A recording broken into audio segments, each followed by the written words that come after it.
There is a possibility for us to help you with some outreach to homeowners, but that may require some of your teams actually going around to some of the meetings that we have to go through every month, and to talk to people, because that sounds very exciting. So I'm going to talk to you about ways in which we can be involved.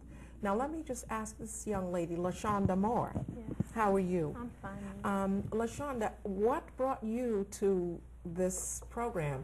Because I find it so difficult to get teens to be interested in doing something. And so here you are a significant player in this whole program. Can you tell us a little bit about how you got to them? First, it started with me trying to find employment, but at the age I was 14, I couldn't really get employment. They don't really offer employment to children 14. You have to wait for the state to start hiring. I had my best friend Tiana, who was working with PR-GTV when she was younger, because her older brother was in it, and we both applied, and I stayed for about a year doing foot soldiers, and then I switched over to the Rites of Passage program. So you started out in foot soldiers? Yeah. And then you graduated to Rites of Passage. What's the difference in Rites of Passage and foot soldiers? Foot soldiers is more like cleaning and keeping up the community, and Rites of Passage is more like developing yourself and like doing different workshops, learning different things, sex education, different things like health, like skin conditions and stuff like that. You can know how to keep yourself, and even mentally and physically, everything. Oh, that's very exciting. So now how many young people are in Rites of Passage? We have like some kids were able to stay, because Rites of Passage, you have to have time for it. You have to be able to be dedicated to it. You can't just go there and expect everything to work for you. You have to be willing to make it work. So we had about 30 teens. Like some of them dropped out, some of them came back. Like it's like a back and forth thing like that. But about 5 of us stayed and completed it, and we kept going. Oh wow! So there is a level of interest. You just have to have the time commitment. Yeah, you have to go with it. It's like it's fun, but then again, you got to know there's work that must be done, and you have to be punctual when you go to these workshops. You can't come late. You have to be real dedicated. Can you tell me and our audience what this does for you as a young person? Like, as you know, teen employment is not very high. Like, you don't get, employment is very hard for a teen. You have to have experience. They don't just want to put anybody and everybody out there. So you have to, this gives me a lot of experience, school-wise, education. When I apply for college, I can put a lot of things on my resume just for this 1 year. And if I continue, there's many things I can do to enhance myself. Well, I must commend you. I'm so pleased to see a young person who is a visionary and who is thinking ahead about your life beyond right here and now, because that's important. And I'm just wondering if you have a model here that seems to work. First of all, how do you get young people? How do you recruit young people? She really just said it. Her friends, brothers in the program. So it's really family, friends, and it's spread that way. We purposely make it this way so we can control the type of population that becomes involved. And it's like, it doesn't matter your grades in school. It doesn't matter if someone says you're bad, if you've been arrested. None of this matters to us. What matters is that someone knows you and they can vouch and say, listen, I want this person in the program also. So it's primarily right now based on who you know to be in the program. You can also just go to the website and come in. Like, we had a new team come in yesterday, and he wants a job. I told him, listen, all the jobs are going for the summer. He just amazed me. He said, okay, I want to volunteer. Wow. You know, I said, okay, you want to volunteer? And this, it makes me think, okay, this person wants to do something with their life.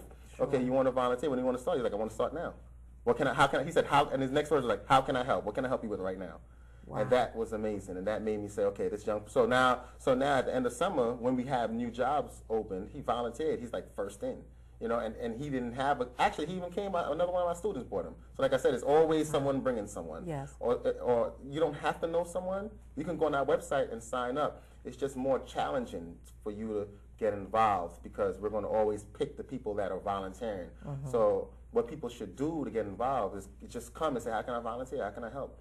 You know, and keep showing their face, and that's how you get involved if you don't know someone. So the young people really do their own recruiting. I mean, they recruit each other. 100%. That's really interesting. Are there other principles that you think are important as it relates to, particularly you have a number of young men who come to you as well. Yes. Are there principles that you would sort of think to share with people who are looking to work with young people? How do you get them? You know, I go to meetings and we talk a lot about the problem with gangs. And gangs and guns are really just a huge problem. So how do we capture young people, the 14-year-olds, the 12-year-olds, before they become involved in gangs and keep them from that path? It's a challenge because the answer is different for every person that's in that position. You know, it's like, so I can only speak for me, like how can I do it? Like, for me, it's pretty simple. It's provide something that they want and dangle it in front of them and take it away when you need to. You know, I think a lot of people, they force kids into, you need to develop your life. Unfortunately, I don't care. If you don't want to develop your life, it's your decision. You understand? My goal is for the youth that want to develop their lives. And the ones that don't want to develop their lives, we can show them how to, if they make steps. So like once that energy of nonchalance with me with my teens, it makes more teens come.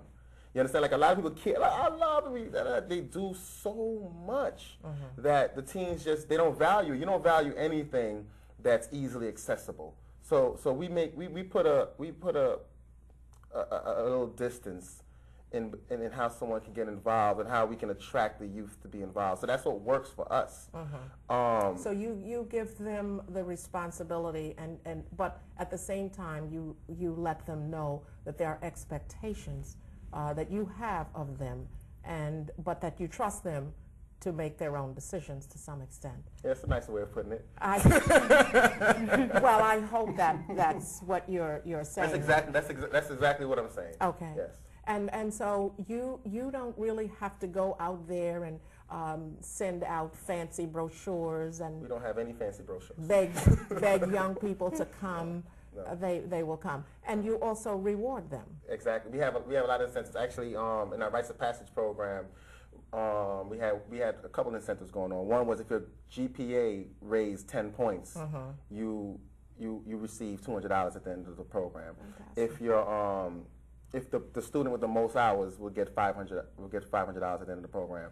And like some of our students have a lot of hours. Most of the average, I don't remember the number, but the average is about 12 hours a week. There are a lot of programs out there now, but they're 2 hours, 4 hours a week. You can't really touch a teen with 2 hours, 4 hours. They spend that much time on their phone with one friend, you know? Wow. Tell me about it. I have a son, so I know all this.